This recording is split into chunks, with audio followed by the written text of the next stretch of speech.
Amados em Cristo Jesus, bom dia. Que a paz de nosso Senhor Jesus Cristo esteja com todos vós.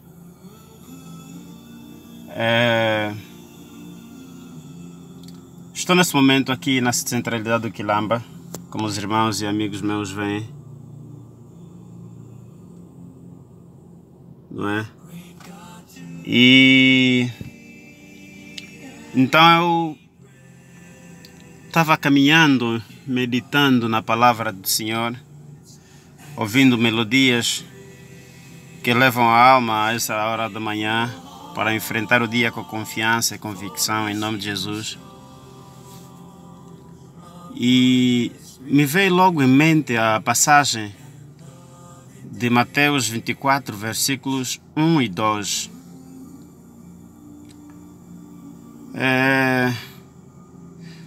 A centralidade do Quilamba não é uma grande cidade.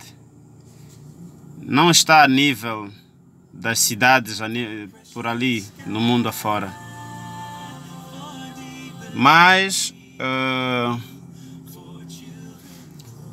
essa cidade é o realizar de um sonho de muitas famílias angolanas, embora que esteja muito além das cidades modernas. Mas para nós tem sido realizado do sonho de muitas famílias angolanas. Não é... Bom dia, sim, obrigado. Não é o meu caso, porque eu não vivo cá. Mas andei refletindo nisto e o pensamento refletiu-se logicamente e rapidamente para outras cidades do mundo. Nova York, Tóquio, Paris, não é? Paris, Dubai, São Francisco, Rio de Janeiro,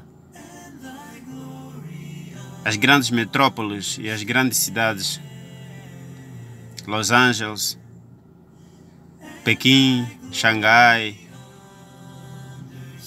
não é? Hong Kong,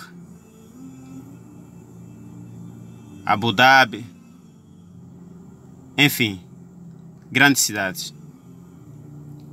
E o pensamento, como já disse, foi levado para o livro de Mateus 24, versículos 1 e 2. E quando Jesus ia saindo do templo, aproximaram-se dele os seus discípulos para lhe mostrarem a estrutura do templo. Amigos, naquela fase o templo era o orgulho da nação. O templo de Jerusalém era um edifício magnífico. Dispensa apresentações, os irmãos conhecem bem a história do templo de Jerusalém. Mas era algo que era o cartão postal de Jerusalém. Ainda é hoje, até hoje, né? Mas era o orgulho, era a única coisa pelos quais os homens pudessem se orgulhar olhando para aquela cidade. Feita por si, por eles nesse caso. Então era o orgulho da nação. E eles queriam mostrar a Jesus: olha o que nós temos aqui, olha o nosso templo, como é belo, como é esplendor o nosso templo.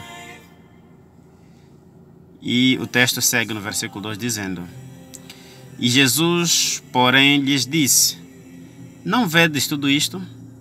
Em verdade vos digo que não ficará aqui pedra sobre pedra que não seja derrubada. E aí os discípulos atônitos, eu imagino o que é que eles devem ter sentido. Imagino você agora está em Nova York, diante daquelas magníficas torres. Eu nunca fui lá, mas já vi as imagens, enfim, toda a gente quase conhece pelos vídeos. Mas é uma coisa estar lá e olhar para aquilo. Acho que deve ser algo espetacular. Ou estar em Xangai, por exemplo, ou em Tóquio, ou no Dubai, diante daquela maravilhosa arquitetura. E vir um homem simples, um pacato cidadão, te dizer assim: estás a ver tudo isso? Assim, aqui não ficará pedra sobre pedra que não seja derrubada.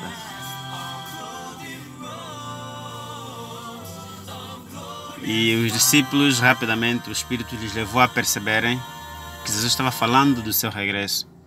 E eles perguntaram: então, Senhor, diga-nos quando sucederão essas coisas, de que sinal haverá da sua vinda? E Jesus mistura a descrição da vinda dele com a descrição da destruição de Jerusalém no ano 70. Ele faz uma profecia que devia ocorrer no ano 70. e explica exatamente aos discípulos como devia acontecer a destruição de Jerusalém. E ele mistura os eventos, porque se ele não misturasse, se ele levasse somente os discípulos a imaginarem o futuro da destruição final deste mundo, eles não teriam compreendido. Um exemplo para eles do que seria a destruição deste mundo e como devia se dar era necessariamente a destruição de Jerusalém, porque os sinais e alguns sinais foram dados que deviam anteceder a destruição de Jerusalém. Somente os atentos deviam salvar. Somente aqueles que guardaram as palavras de Jesus puderam salvar. E isso aconteceu no tempo deles, no tempo dos apóstolos, no tempo dos discípulos. Eles acompanharam, muitos deles foram testemunhas disto. Então, meu amigo, Jerusalém foi realmente destruída e não ficou naquele templo pedra sobre pedra alguma que não fosse derrubada.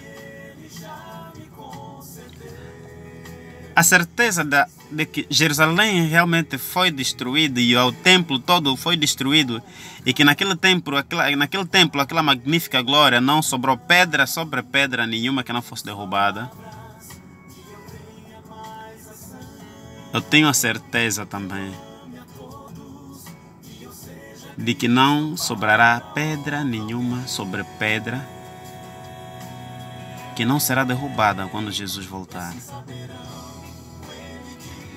E o orgulho das nações hoje, que são as grandes cidades, edifícios construídos à prova de fogo, construídos para suportarem sismos, catástrofes naturais.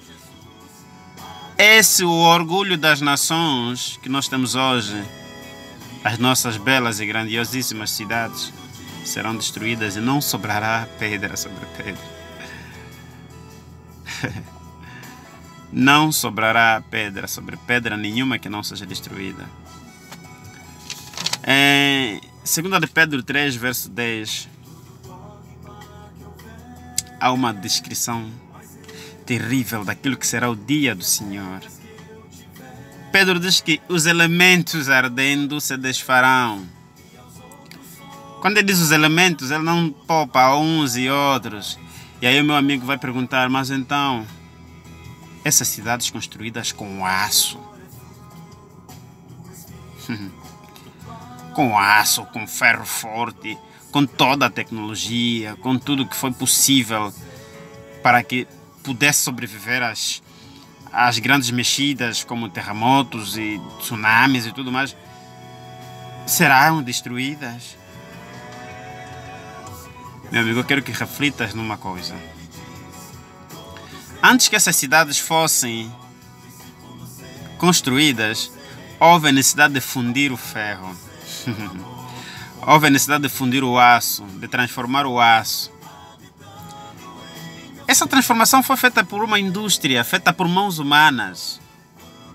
Essa transformação foi feita por homens, por máquinas, por uma tecnologia e fundiram ferro ao tamanho do ferro desejado para a construção de uma determinada área, da viga, da fundação, ou seja lá o que for, ou da laje, seja o que for.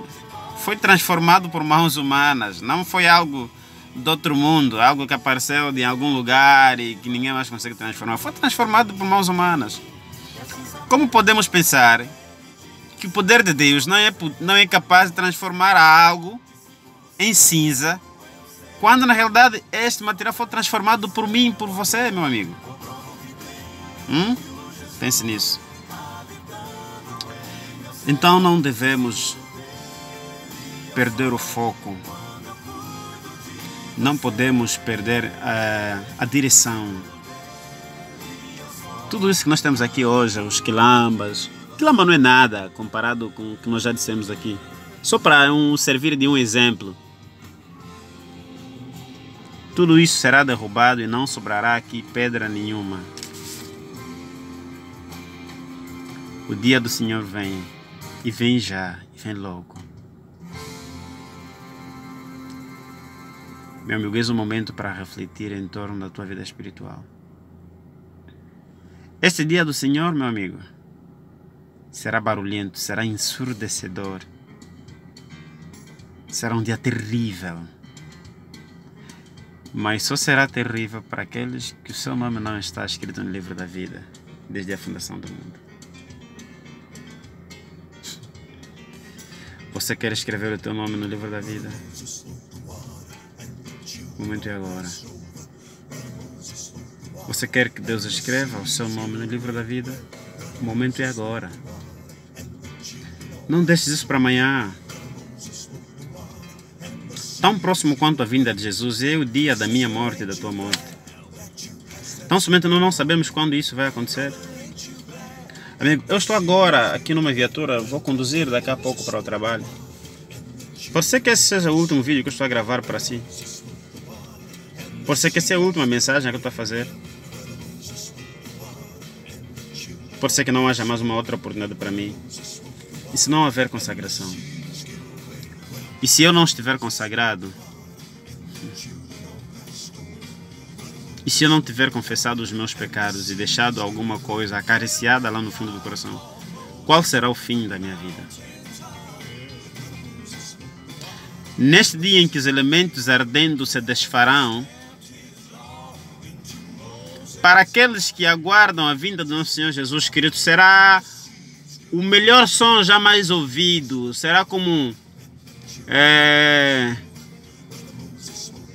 o dia da libertação, o dia em que nós estaremos sentindo a volta do nosso Senhor Jesus. Para nós será um dia de aclamação.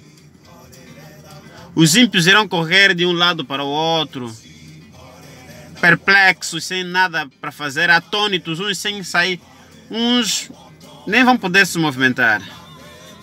Mas aqueles que aguardarem até o fim, meu amigo, este som ensurdecedor transformará em som de vitória, em som de glória. Amém. Será um som de vitória. Então, meu amigo, por favor, o dia é hoje. O dia é agora. Eu espero que tenha refletido o suficiente com base nesta pequena meditação e que possa pôr em prática. Porque o dia do Senhor está próximo. Quão próximo como o dia do Senhor é o dia da minha morte.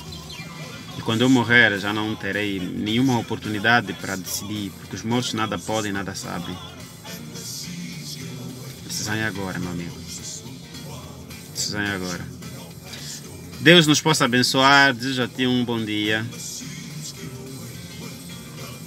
E que realmente pense nisto.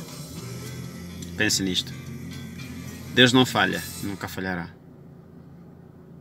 Que a paz do Senhor Jesus esteja com todos vocês.